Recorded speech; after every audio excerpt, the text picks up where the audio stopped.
Hello India. कैसे हैं आप लोग। मैं इंडिया का एक आम नागरिक जो इस देश के अंदर जो देश 140 करोड़ लोगों का है, मैं भी सोचता हूँ कि ये देश कैसे आगे बढ़े। लेकिन हर इंसान यही सोचता है कि हमारा देश आगे बढ़े। ख़ास जो कि इस देश का यूथ है, युवा है, नौजवान है, वो भी चाहता है कि हमारा देश आगे बढ़े। लेकिन मजबूर इस बात से है कि अभी वो कुछ कर नहीं पा रहा।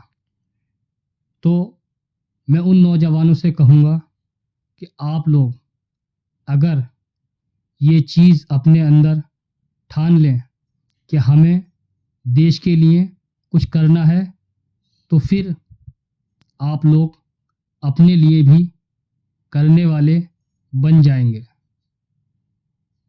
क्योंकि दोस्तों, अगर हमने देश के बारे में थोड़ा सा डीपली जाकर सोचा तो हमें उम्मीद है कि हम इस देश का नक्शा बदल सकते हैं। हमारे जो देश के आसपास या दूर जो और देश हैं, उन्होंने हमसे ज़्यादा तरक्की कैसे कर ली, इस पर हमें गौर करने की ज़रूरत है। अब लोग कहेंगे कि मोबाइल पर आकर ज्ञान देना तो बहुत आसान है और हर आदमी नेम और फेम के लिए काम कर रहा है। तो मैं आप लोगों को बता दूं, ना ही तो नेम चाहिए है और ना ही फेम चाहिए है। इसलिए मैं आप लोगों के सामने या किसी के सामने आना ही नहीं चाहता। बस देश आगे बढ़ जाए, मेरा मकसद पूरा।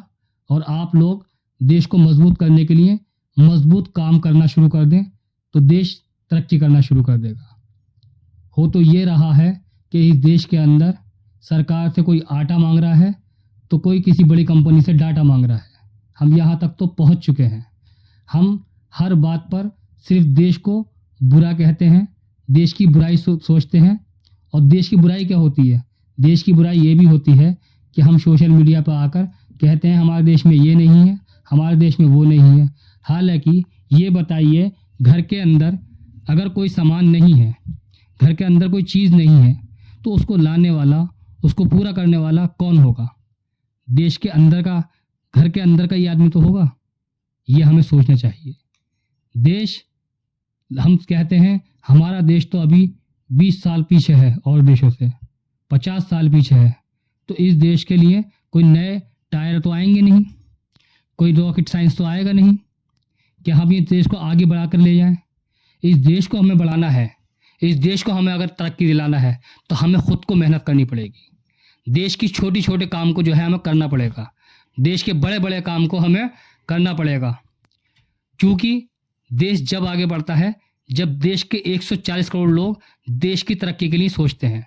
और देश जब आगे बढ़ता है जब देश के लोग अपनी रात और दिन और सुबह और शाम अपने देश की तरक्की लगाते हैं, देश की तरक्की के लिए लगाते हैं। और देश की तरक्की कब होगी? अब आदमी कहेगा किसी के पास तो 2 वक्त की रोटी नहीं है, हम देश के लिए क्या करें? जिसके पास 2 वक्त की रोटी नहीं है तो वो बिल्कुल कुछ ना करे, पहले वो 2 वक्त की रोटी कमाए। क्योंकि 2 वक्त की रोटी ही इतनी ज़रूरी है कि उससे आप ज़िंदा रह सकते हो। और आप ज़िंदा ही नहीं रहोगे तो देश रहे न रहे, आप तो रहेंगे नहीं। और देश रहेगा तो आप जब भी नहीं रहेंगे। देश को आगे बढ़ाने के लिए एक सोच बनानी पड़ेगी कि हम जो काम कर रहे हैं उसके अंदर एक ईमानदारी लेकर आए। हम अपने अपने गली की सफाई, कम से कम अपनी गली की सफाई खुद करने वाले बने। हम रास्ते में चल रहे हैं, हम अपनी गाड़ी में बैठे हुए हैं, तो वो जो पानी की बोतल जो हमने 20 रुपए की ली थी और पी ली, और पीने के बाद जो हम रोड पर फेंकते हैं वो रोड पर ना फेंकें।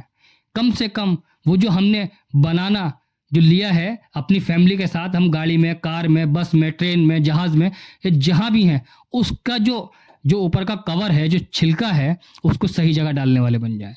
आज तो देश के अंदर नौजवान गुटखा खाता है, रोड पे थूकता है और रोड गंदा होता है और फिर कहता है कि देश हमारा जो है वो बहुत साफ सफाई वाला नहीं है, बहुत गंदा है। गंदा करने वाले कौन लोग हैं? धंधे भी तो हम ही कर रहे हैं। ये बात याद रखना, पैसा जो सरकार छापती है वो किसी भैंस के लिए, घोड़े के लिए, कुत्ते के लिए, गाय के लिए या किसी भी ऐसे जानवर के लिए नहीं होता है जो वो उसका इस्तेमाल करे। वो पैसा जो छापा जा रहा है, जो इंडियन गवर्नमेंट छापती है, वो इंसानों के लिए छापती है। बस शर्त यह है कि आपसे वो कमाना आना चाहिए। और जब तक आप नहीं सीखेंगे, मैं देखता हूँ कि मंचों पे खड़े होकर लोग बड़ा जोर जोर से चिल्लाते हैं कि तुम्हारे अंदर वो फायर है, तुम्हारे अंदर वो ताकत है, बस तुम ये कंपनी का ये टोकन ले लो, ये कंपनी के ये शेयर ले लो, क्योंकि वो कंपनी ने उसको पैसा दिया है, वो इस बात को सीख रहा है। आप वहां जाकर जो टाइम वेस्ट कर रहे हैं, क्योंकि आपकी जेब में 500 रुपये है नहीं और प्लान आपके पास 5 करोड़ का, 500 करोड़ का है, तो प्लान बड़े तो होने चाहिए, लेकिन कम से कम पहले 500 रुपये तो कमाएं। और जब 500 कमाएंगे तभी 500 करोड़ की बात कर पाएंगे। 500 कमाने की ताकत नहीं है, 500 करोड़ का प्लान सुन के क्या होगा? कानों को खुश करना। भाई एक आदमी कोई बैठ कर ये कहना शुरू कर दे कि मैंने तुझे ये दिया। भाई मैं मिसाल दूं आपको कि एक बादशाह ने बुलाया एक गाने वाले को और उसने गाना शुरू किया कि आप ये कर दो, आप वो कर दो, आप ये कर दो, आप वो कर दो। तो बादशाह भी कहता रहा ये अशरफिया तुम्हारी, ये घोड़े तुम्हारे, ये तुम्हारा, ये तुम्हारा। वो उधर से बोल रहा था, वो उधर से बोल रहा था। जब वो चुपा तो कहा कि बादशाह सलामत, मैं जितना सामान आपने मुझे दिया ले जाऊं। तो बादशाह ने कहा लेन देन की तो बात ही नहीं आई, तुम मेरे कान खुश कर रहे थे, मैंने तुम्हारे कान खुश कर दिए, तुम अपने घर जाओ, मैं अपने घर पे बैठा हूं। तो लेन देन की बात वहां आती है जहां पर तुम कुछ कर रहे हो, कान खुश करने से कुछ नहीं होगा।